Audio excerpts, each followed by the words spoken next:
everybody around 14, episode 35. No, 34. No, 35. I don't know. It's 35. Okay. Anyway, when you get that deep in, you don't even remember anymore. So, as you have known from last week, Rick and I are doing our fitness challenge, and it's going. We'll put it that way. It's definitely going. It's I tried to do a 3-day water challenge with not just drinking water for 3 days and nothing else, but I lasted 2 days. That's not too bad. And then I just had chicken and rice for dinner. And I hope Rick's doing well. He said he's been doing okay. So we'll check in with him after next week. But it'll be good. Be fun stuff. So this week, obviously, if I'm talking about Rick, this week we don't have Rick, but we have the lovely, the talented, the funny, the intelligent, the beautiful Sophia. Better intro than last time. Better intro than last time. Thank you so much. And as you can tell by the title on the bottom of the screen, we're going to be discussing Marvel. So who better to have on my show than discuss Marvel than Sophia? Because to Sophia, Marvel is the reason I got into college. My college admission essay. You don't remember that? Well, I don't know about that's the reason, but it's one of the reasons. Yes, it is. But the way Marvel is to her is the way Rocky is to me. It means a lot to her. It has a lot of meaning. It has a lot of motivation. It has a lot of inspiration. But so when she would take me to California to meet Sly Stallone, we wanted to see all of California, obviously, because we've never been there. So we figured we would do the whole sightseeing thing. And I said to her, I said, Avengers Campus is there in Disney World, Disneyland. It's Disneyland in California. So of course we think of it. I don't understand why I didn't think of it. I don't either. I'm surprised that wasn't like an underlying reason to go see Sly. Like, hey, Daddy, I'm going to take you to see Sly. Oh, by the way. I was just so focused on going. I was so focused on just going. Like I said to her before, obviously everybody that's watching, or most people that are watching, remember, my incident with the meeting of Sly that did not happen. Excuse me. But having said that, I would do it again and not meet him just to see Sophia at Marvel's Avengers Camp. Because that was the best trip ever. If there was a theme park of Rocky, that's the way I would have been. So I understand how she was. So Sophia, talk about how when we first walked up and you first saw you first saw it. Yeah. Well, at first I was really annoyed at Dad because we got there and it was like the rope. And so obviously we had to get there early. So it was like the rope and there was all these little inns. And if Dad wasn't there, I could have measled my way up front, but he was there. So it was fine. We sped walk our way over and it was like the most overstimulating thing to have ever happened to me. My dad will tell you. We walked into the park and I was literally like just crazy. I was like, we have to go here, we have to go there, we have to go here, we have to go there. Yeah. All of a sudden Spider-Man's coming out of the corner. It was just like madness. It was a lot to take in. And I was like, Sophia, we just got here. The park just opened. Doesn't close for 12 hours. We have like 11 hours. It's okay. We'll get to see everything, I promise. Because remember, the park is not a theme park. It's a section of the theme park. So those of you that... It's a good chunk of the section. It is. It's a very big chunk of the section. I mean, so us here in Florida, or if you've ever been to Disney Orlando or in Universal Orlando is a little better of an example.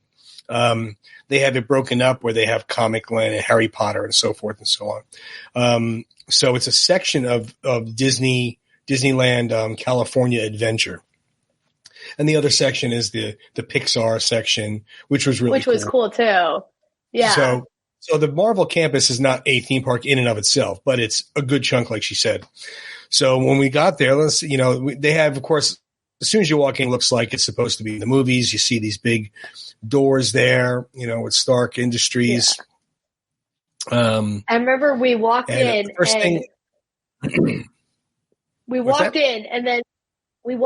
the goal was to meet every one of the iconic characters.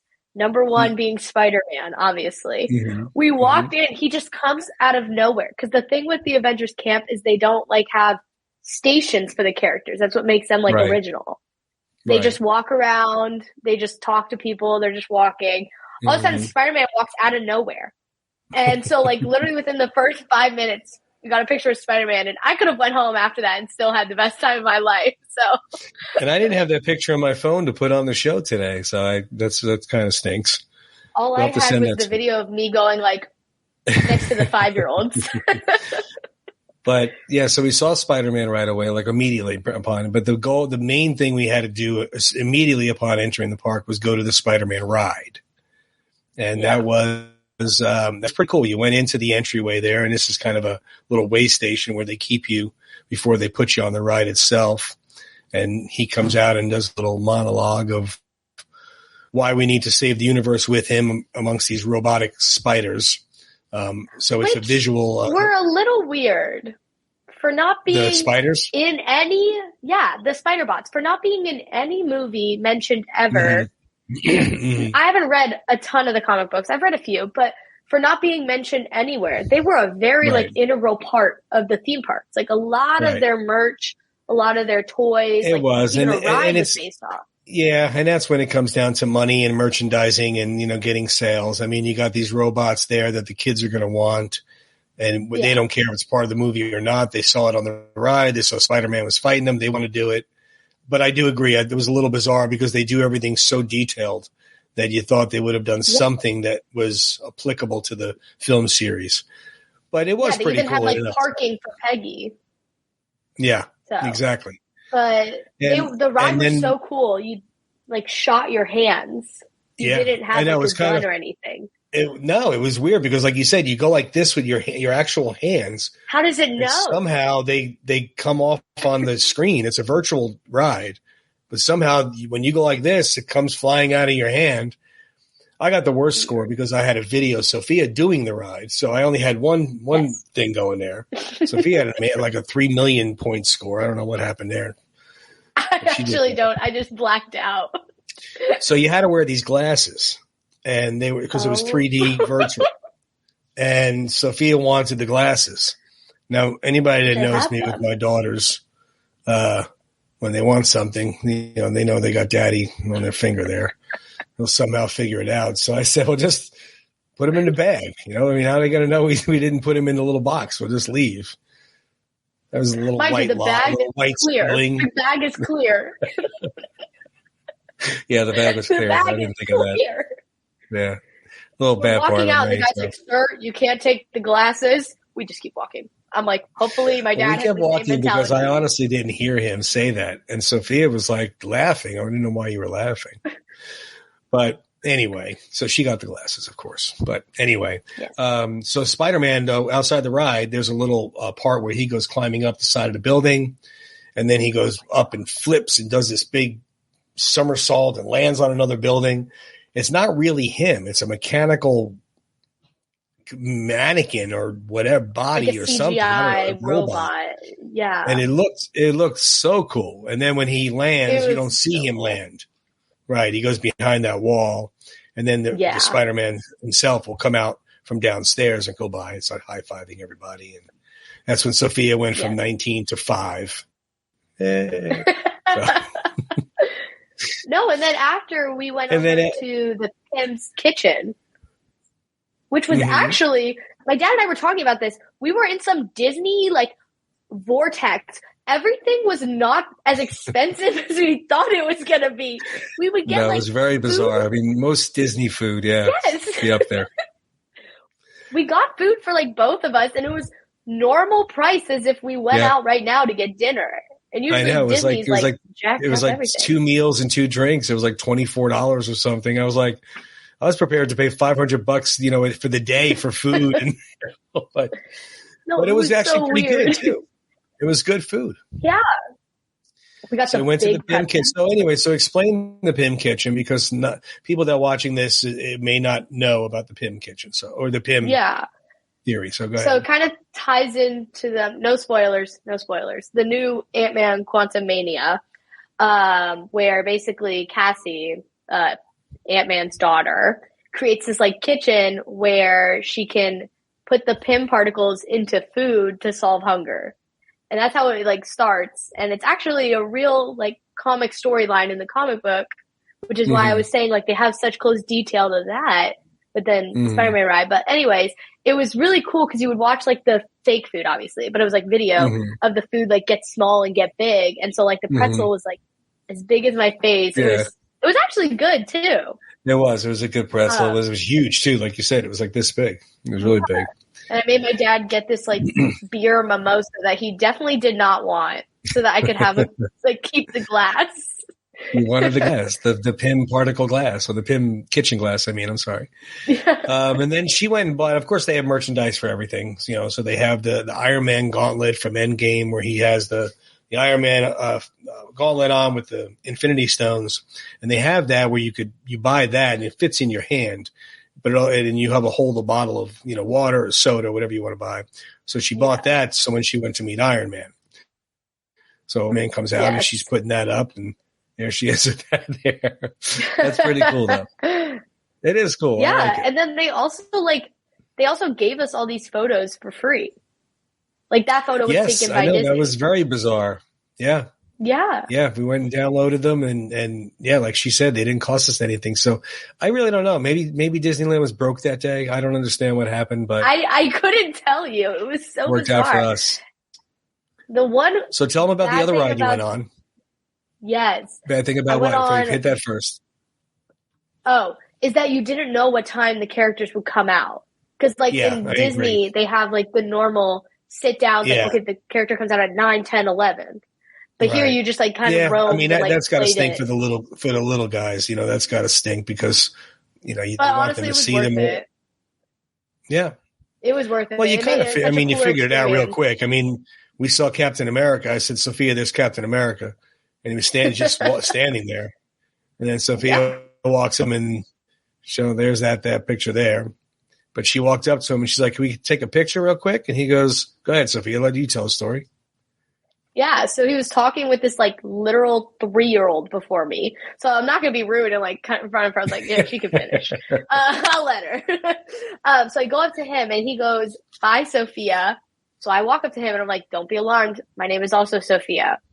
And instantly it was like the persona of this guy who played Captain America was like picture perfect. He was like almost like a multiverse. Let's go take a walk.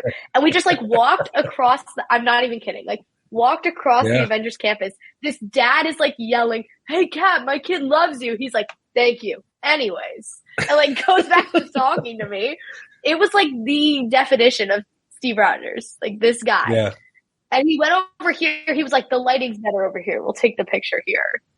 So it was just so cool. Look at it. How cool a picture is that? It's, doesn't really get much better than that. So that's pretty cool. No. But that's the nice part. They do train them to be knowledgeable about Marvel and knowledgeable about the Avengers and also be the character that they are, act like the character that they are. And that's one of the reasons why I wanted to have it on the podcast because all of those characters, Round 14 is the name of the podcast because of Round 14 and Rocky, where that was the defining moment in Rocky's life where he decided not to stay down and get up and fight Apollo and keep going the distance. And all of these comic characters have that arc in some way where they decided, I'm not going to stay down. I'm going to keep going and I'm going to do what I can. Even if I don't win, I'm going to keep going. That's like the scene that I love, my favorite scene in Endgame where Captain America's shield is all beat up. Thanos is kicking the crap out of him, and he's laying there. He's bleeding. And I thought he was going to get up and say, I could do this all day because that's what he said in his other films. I know. I did too. But you look at him, he gets up, and he doesn't know all those other heroes are coming to help him out. Did you ever read the script part for that? I think I might have sent it to you a while back.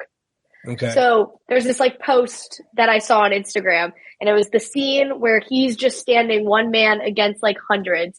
And it's like a man standing, it's like the description of the scene. So it's in like italics. It's not actually being said, but it's like a man standing against thousands knowing he's going to lose, but still standing. And that just defines Captain America. Yep. It really does. And that defines the name of the Round 14 and Rocky, what he did. He knows, he knew before he went into that fight he was going to lose. He just wanted to go the distance. So Captain America just wanted to do what he had to do. He would have died trying to defeat Thanos. And he didn't care. Oh, yeah. he was trying to save the world. And that's the definition of it. That's why I love him. He's my favorite. That's why that's why I wanted this Marvel to be on here. Because at first I was hesitant about putting it on here. I was like, well, I don't know if it really fits with, the round 14 theme. And then I'm thinking about it. I'm like, am I crazy? Of course it fits. Yeah. Every one of those characters had a round 14 moment where they decided to not stay down. Every one of them. So, but going back to what were you saying? I'm sorry, I cut you off. I know. I apologize. There's a rarity where I cut you off. But anyways. That's a rare time. We're just cutting each I actually other stopped off, you from talking. No, you were saying about Steve Rogers. Oh, Captain America told you to come over, so we took the picture with him. And I said, I asked you about the other ride you went on. That's right. I'm not. Well, let me just explain this real quick. I'm not a ride person. So Sophia was not happy about that, but she knows I'm not a ride person. But she likes going on the ride. So I did go on Spider-Man because that's a virtual little baby ride. That's his limit. It's the virtual ride. That's so it. Actually, this next one though. Story. Go ahead. Yeah. Yeah. So, there's two. There's the not Avengers one because we wanted to venture out because obviously we're in the park for 11 hours. Like we were staying there all day. Oh, he knew that going in. We were staying there all day. So we ventured out and there was the Cars Land, which was, my dad will even admit it. It was so cool. And we went there at sunset, so the lights came on. It was the Cone. I'm not very familiar with cars, the Cone City, Route 66, the classic stuff. But the ride from the outside looked pretty chill. It was just them going through where is this car? Some desert somewhere, some racing course in the desert. So it was really chill. But my dad was like, I don't know. I was like, come on the ride. He's like, I don't know. There might be, it's going to hurt my back. And I was like, okay, that's fine. Okay. Because I know my limits with him. I get on this ride. I kid you not. It starts. I'm like, it goes so fast. I got off the ride. I was like, good thing you did not go on this. See? I would have been in traction. And the other ride you went on in Marvel, the Guardians of the Galaxy ride, no way. Tell them about that. It took over Tower of Terror. So it still looks the same, not visually, but the way it's just a really big tower. And the ride is still the same. The ride is still the same in the way you go up and down and up and down. But now it looks like the Guardians Tower. It looks really cool. It's the thing you can see the furthest from the Avengers Campus. And you get in there and basically your mission is that Rocket is the only one not in jail. So Rocket's the raccoon. He's the only one that's not in jail. So he has to get everyone else out of jail. So Drax, Gamora, all of them. You have to get them out of jail. And so you go on this ride. And the cool part about it, it's a different song every time you go on the ride. There's a rotation of 5 or 6 songs.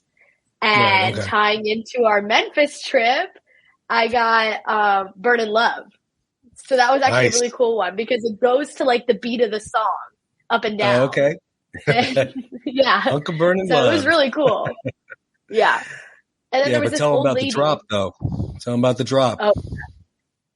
So it opens up at the very top. So you finally get them free. And then Rocket's like, you think I'd let you off easy? Because he promises you money in the beginning if you help him. And so he's like, you think I'd really do that? And he then it opens up the tower and you can see the whole park. It's actually a really pretty view for a second. Right. And then you drop all the way down. Oh, God. You have I don't mind the drops if I have this one. Cause then I can hold it like this. It was the lap bar. There was nothing to hold. It was just, it was super fun though. But I was trying to show my dad how high it went. I was like, watch the ride. The thing's going to open at the top. We watched it. You could see from the outside that it opened and the people in there. And then they just drop. Yep. So it was really cool. No, that's okay. I'm glad you enjoyed it. That's good. I'm glad you had fun, but no way. And for me. Tell them about the Genie Pass and how cool that was. Oh, the Genie Pass? Yeah. It was basically a fast pass. Yeah. Which good thing we did but get you could, that. pick which some one. Of the lines. Mm-hmm. Yeah, some of the lines were a little heavy. But, overall, though, it was awesome. They had the Doctor Strange courtyard, I guess you could call it. The what? Sanctor Sectorum? Yes, thank you. Sectorum, yeah. They had a little, I would say kind of a show, a little bit of a show. It wasn't very long. It was like 10 minutes or so, 15 minutes. It was nice. Thor was there as well. And then the big fountain. Yeah, he was like, I'll go buy you a drink over here. We were all like, okay. They did a really, really good job of the characters' personalities, how they acted, how they looked. Because sometimes you go to these things and they're a little, you can't play that, or how they pick this person, but they did a really good job for that one there. It was good.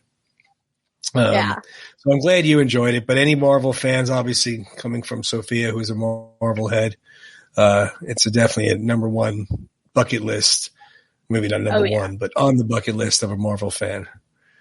I don't want to say it's number one. What would be your number one Marvel bucket list? I think meeting I know. them at a Comic-Con.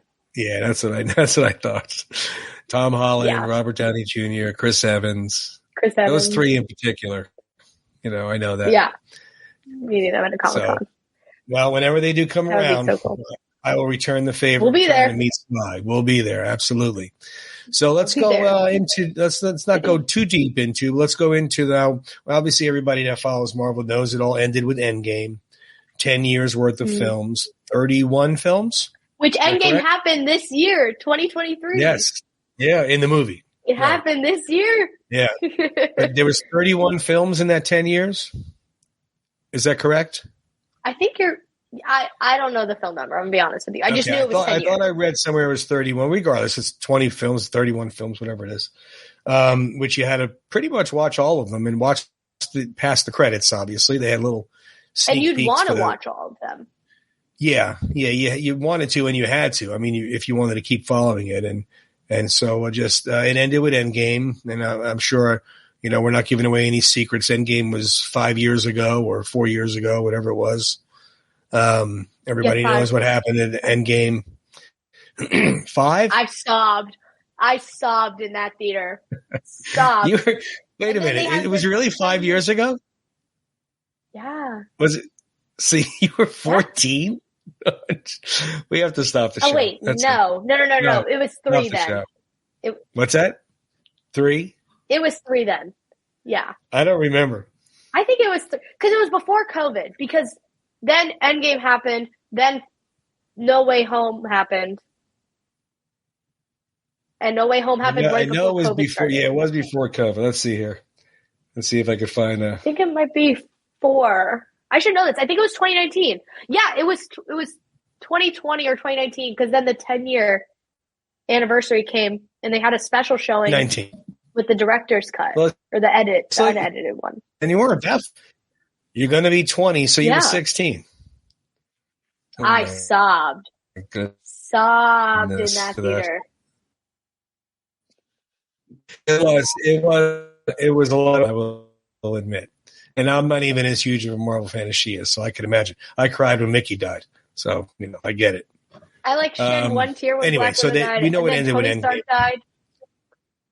Yeah, that was it. It's all over.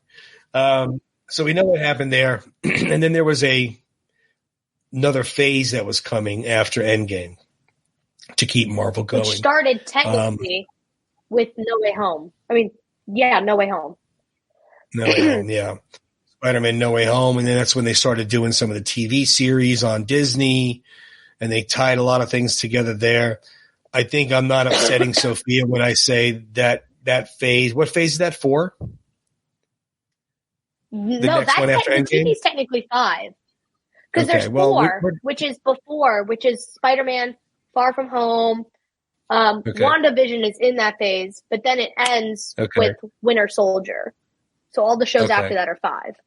Well, all of that's Winter Soldier shows and WandaVision and the movies that came out. I don't think I'd be really bashing Sophia or Marvel to say that it was not up to the expectations and the hopes of Marvel fans. No, definitely not including I mean, I'm a Marvel fan, but not nearly like you are. So I could imagine the deep Marvel fans, how they must have felt. I thought it was very disappointing. I thought it was bad films, bad TV shows. It was bad storylines overall. What I'm going to say on that is I felt like what the phases that were the predecessors did best was that it had stakes. you thought at one point Captain America was going to die. You thought at one point in Civil War that they were done for. They weren't going to talk to each other again. There was stakes. There was doubt within your characters. And now it feels, especially, I would say this was most prominent in Doctor Strange Multiverse of Madness. There was no stakes. I was like, what's going to happen if Wanda takes over? Like, okay. Establish that for me and I wouldn't have a problem with it. Right. But I just feel like there was no stakes. Yeah, I just felt like they were trying too hard to push the stories down your throat. They didn't flow. Yeah. They didn't make you care as much. Now I know it's hard to do when you remove the big ones. You remove Iron Man, you remove Captain America, you remove Black Widow. Black so I do was understand. The only movie I would say in the new phase. Now my dad's going to disagree with this, but the movie within the new phase that I thought was of equal caliber to. It was a good film, but it was also a prequel. It wasn't not a prequel, but a pre-Endgame. So it was kind of, I don't know. I know, but it was made after, and it doesn't really have any Endgame characters in it besides her. And there were clear stakes of okay, if they don't kill him or stop him, there's going to be more widows. Right. It's not good because see what he does. It was very much laid out. Right. No, it definitely didn't live up to expectations. Now this next one that they're doing, which I'm not sure when it starts, to be honest with you. Do you? What? The next phase of films? Phase 6? Yeah. Because this is phase 5. I'm not sure with what movie it starts, but I know they're doing the group with Bucky, Yelena, and all of them. The bad guys, so to speak, Yeah, the anti-heroes. Yeah, that's what it was, anti-heroes. Thank you. But what was the Ant-Man one? That one just came out. Wasn't that the start of it? Oh, Quantumania? Yeah. Yeah, that's phase 5 still. Oh, it's still phase 5. Okay. Yeah. See, and you know what I think also is annoying me as a I wouldn't say fence border, balancing on the fence fan, because I'm not. I like Marvel, but not as deep, not as in depth as you are. It's kind of like somebody going to see Creed that's not a Rocky fan like I am. So I understand it in a way where I'm kind of like, I don't want to watch 30 TV shows to catch up with one movie, and kind of annoying in that manner. But now, if it was a Rocky series on Mickey and Paul, I'd be all over it. I mean, so I do understand why they're doing it. I was going to say I understand it in the fact that, think about when WandaVision came out, when Loki and when Falcon Winter Soldier came out, they were filmed and produced right post-COVID times. So no one really knew the rules of what to do, what not to do. It was right out of quarantine. So I understood those. But then it became too far in that, everybody gets a show. Agatha Harkness, everybody gets a show, but they were character. Right. But they were just corny. I think she's an amazing character, but I don't think she needs a show. Who? What, Agatha Harkness. The villain in WandaVision. Oh, yeah. Getting her own exactly. show. I mean, that's what I mean. You're stretching it now. You're stretching it pretty thin. That She-Hulk series. It's first of all, why is she always a Hulk? I thought you're supposed to be a Hulk when you're mad. She's just walking around and she's an attorney that show had its good moments. That show had its good. I am a fan of that show. But I've also seen pictures of the Hulk's son. What is going on? Yeah, that was weird. We didn't need that. We didn't need that. Exactly. But there was the end part. Did you watch the last episode? No, I didn't watch any of the episodes of the She-Hulk. Yeah. The last episode was so good. No, you can't. No, maybe I'll watch it. But what I will say they're doing really good is I think sometimes they do this too far to an extent, is they are listening to the fans. Because with Daredevil Reborn. Protesting. They're this is crap. What are you doing? With Daredevil Reborn, I think that's the best example. Daredevil ended on such a weird... TV show, or is that going to be a movie? It's basically an extension on the Daredevil show, because if you watch the whole show, the show got canceled. So it ended really weird. Okay. And if you watch the show, you know that. And for a long time, it wasn't considered part of the MCU. And then obviously with the Spider-Man movie, when he comes in and becomes his lawyer, it brings him into the universe. So I think what they're doing with that is great. Right. And in that context, a TV show is needed. Daredevil is not a movie character. He's very much a TV show character because he fights the one crime and the one criminal, brings them to court, moves on. Just ongoing. But yes, I think a TV show is good there. What I think is going on is people want a TV show for everything because then you can just binge, watch the whole season you want in your own house. In your bed. Right, exactly. But what I think as a company, as a director, and as a producer, you need to understand is it's not the same. No. And it's not going to create that same experience for the viewers. And when watching a TV show, especially, I sound so old, in this day and age, people are not going to be paying attention. They're going to be on their phones. They're going to be, God, get off my lawn. But they're going to be like in the kitchen. They're going to be folding laundry, stuff like that. So if you really want to have something that important, like Loki, I think Loki should have been a movie. I loved that show. I think it should have been a movie. To have somebody sit and watch that, especially for the importance that show is going to have for the future of Marvel, it should not have been a TV show. I think a TV show is fine in when you have like the Guardians of the Galaxy, like the little Groot series. Like that was funny. Right. That was just chill. It was something stupid. Well, I think you should contact Kevin Feige and let him know all these ideas that you have and, you know, get a job before you graduate college. Yeah. Yeah. What do you think of the rumors about Iron Man coming back for the not Kang Wars. Kang, Dynasty. What is it called? Kang Dynasty? Dynasty, yes. Okay, Kang Dynasty. But isn't there an Infinity War or something? Or pause. You're going to have to cut that out because that's a major spoiler in the Ant-Man movie. Oh. That's like a major spoiler. I don't know. I know you didn't see it. But that is like a big spoiler. But okay. Well, it's all over the internet, so people should be watching it. What do you think about the rumors about Iron Man coming back? I think it would just so like we said earlier, I sobbed in that theater when he died. When Iron Man died, I died. Part of me died. Part of me died in that theater. Sound like Duke in Rocky IV. When Apollo died, part of me died. Yes, it's true. Duke, I understand. But anyways, I think it would just take away the whole importance of it. And then at what point do you ever, because you kind of have a mutual like trust within the movies of what they're showing you is true and it's going to be true for the future. That's why movies like Inception work so well and Shutter Island works so well. Multiverse, though, you can go back in times. I mean, but then you can do anything, and it's what's the point of even having the movie? I know. I agree. But that could be then there's the fun part about it because I could just bring them back. Then there's just no stakes. Well, you can't bring them back. We could just grab them from another one. Yeah, we could just grab another one. It's fine if that one dies.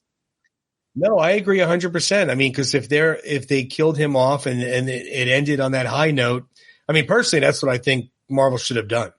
Ended on the high note and then just release whatever movies they wanted to, not trying to recreate another 10-year. I think the Spider-Man series did amazing after Endgame still. With the Mysterio, Spider-Man's identity getting revealed, the multiverse in that movie is done right.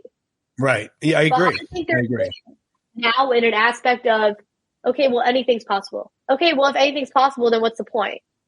Like, okay, this Thanos here, he's killing half the population. What's to say another one's not going to just come over? It ruins the whole, like... No, you're right. Point. See? Kevin, listen. Call her. I'll put her number down on the bottom later. You never know. They might turn things around. They might actually listen to a comic book or two. You never know. I hope so. I mean, I'm a bigger DC fan, more bigger Batman fan, I should say. And I've always been like, I don't care what you do with the films. You want to, but stick to the storyline, stick to the comics, stick to the foundation that the characters were created on. And that's just like with anything. Like, I don't have a problem with them with doing, race or sex or anything like this when they want to create comic characters. I don't care, but you don't change. Batman was never black. I mean, so let's not make Batman black. He's not.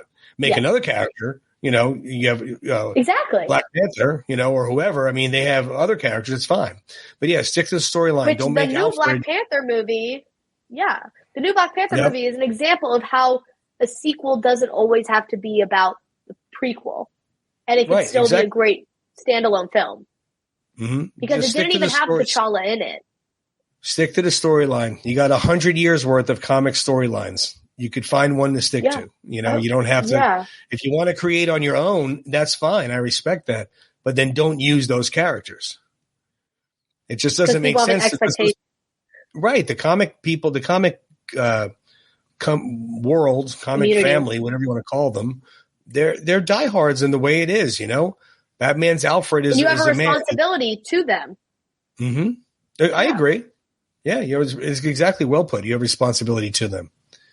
See, so I mean, as long as they stick to the comics, you know, I think they'll be okay. So they also may pull some comics out that people have forgotten about and shock us all, and that'll be good. So, well, I'm glad you came on, hon. I'm glad we talked about Marvel. I know we wanted to for a while. And then next week, we'll be this will be walking in Memphis. This will be airing while we're in Memphis. Actually. So it's kind of like the time, you know, the multiverse there. We're in a timeline right now. So, but we will be seeing Sophia again because when we get back from Memphis, we're going to be doing the Elvis special. The Elvis, not 68 comeback special. You know, so we'll be talking 23 comeback special. That's right. We'll be talking about the Elvis movie, talking about Graceland, talk about Memphis itself, obviously. Yeah. It kind of can apply to around 14. Never give up. Get up when you're down, because look at the 68 comeback special. He was down and out. Oh yeah. His career was in the toilet. But we'll talk. We'll save that for there. We'll start really going. Good. What's that? Yes. I said also that movie's just really good. You should just talk about it. So. Oh my God. It was so good. I love it. I could watch it. That's one of the few movies I could watch a lot. That and Top Gun Maverick, those two newer movies. Yes. I could watch them a lot. Yes. So, well, thank you, honey. I'm glad you came on. Me. You know, you're always our co-host. Like I said, it's you and Rick. And I know you're a very, very busy girl, so I'm going to be using Rick more than you, but it's nice to have you on here and there. All right. Well, I'll be back. You. I'll see you next episode. You'll be back. Okay. She's a good girl, isn't she? Of course. Anyway, so next week we'll be doing Elvis, like we said, and that'll be coming up. We're talking all Graceland and everything like that. And that's about it. I'm sorry, I can't really see right now. My contacts are drying up in my head. Anyway, thank you for tuning in. Glad you guys tuned in. I hope you enjoyed it. I know it's definitely a little bit of a different episode than the norm on this podcast, but I think that's kind of nice to go a little different route, but the same foundation of values and why it's there. So I hope you enjoyed it, and we will see you next week.